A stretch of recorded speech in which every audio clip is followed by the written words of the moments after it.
Bonjour et bienvenue à Europocket News. Aujourd'hui mardi, nous évoquerons la déclaration de Lisbonne, le vote à 16 ans, des tanguis un peu trop étouffants. Allez, c'est parti. Que dire du sommet Europe-Afrique? C'était l'occasion d'aborder l'avenir du continent africain. Mais au lendemain de la première journée, une avalanche de critiques s'est abattue sur la Commission européenne, qui s'est vue accusée de vouloir sauver les intérêts économiques qui lui restent en Afrique. Au vu d'accords commerciaux qualifiés d'injustes par l'Union africaine qui comptait bien camper sur ses positions, les pays ACP, Afrique, Caraïbes, Pacifique, avaient rejeté ces propositions de partenariat.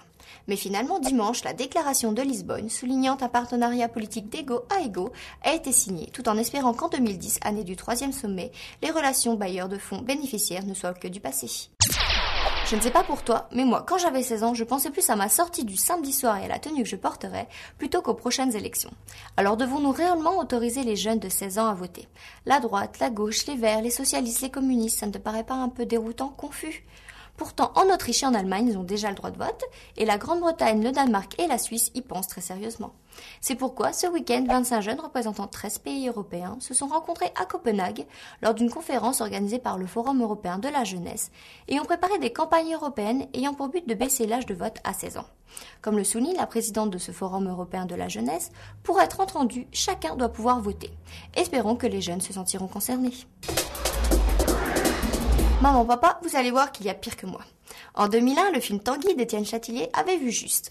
À 28 ans, ce jeune homme ne voulait pas quitter le domicile de ses parents qui essayaient par tous les moyens de le chasser afin de vivre leur vie de couple. Eh bien, dans la vraie vie, c'est encore pire.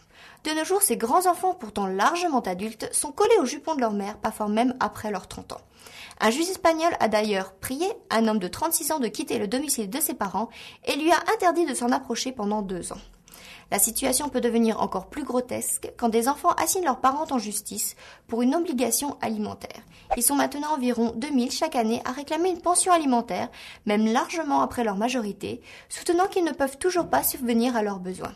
Et les gars, il est peut-être temps de vous prendre en charge, non ? À en croire une étude réalisée pour la mission interministérielle de lutte contre la drogue et la toxicomanie, la vente de cannabis peut rapporter aux semi-grossistes qui, au cours d'une année, vont écouler de 132 à 308 kg de drogue jusqu'à 550 000 €. Leurs premiers intermédiaires revendant pour leur part de 16 à 35 kg peuvent gagner jusqu'à 76 000 € et quant aux petits revendeurs de rue, au maximum, ils empocheront 10 000 € annuellement. En France, un garçon sur 10 et une fille sur 15 se disent fumeurs réguliers à 17 ans. Donc ce marché représenterait 208 tonnes et engrangerait un profit de 832 millions d'euros par an. S'il gagne autant, c'est qu'entre le semi-grossiste et le consommateur, le prix est multiplié par 3, incluant une taxe de concurrence et une taxe de protection contre la justice. Un vrai commerce pour une économie souterraine pas facile à enrayer. Voilà, c'est fini pour aujourd'hui, mais on se retrouve demain ici même à Europocket TV pour d'autres news. Ciao.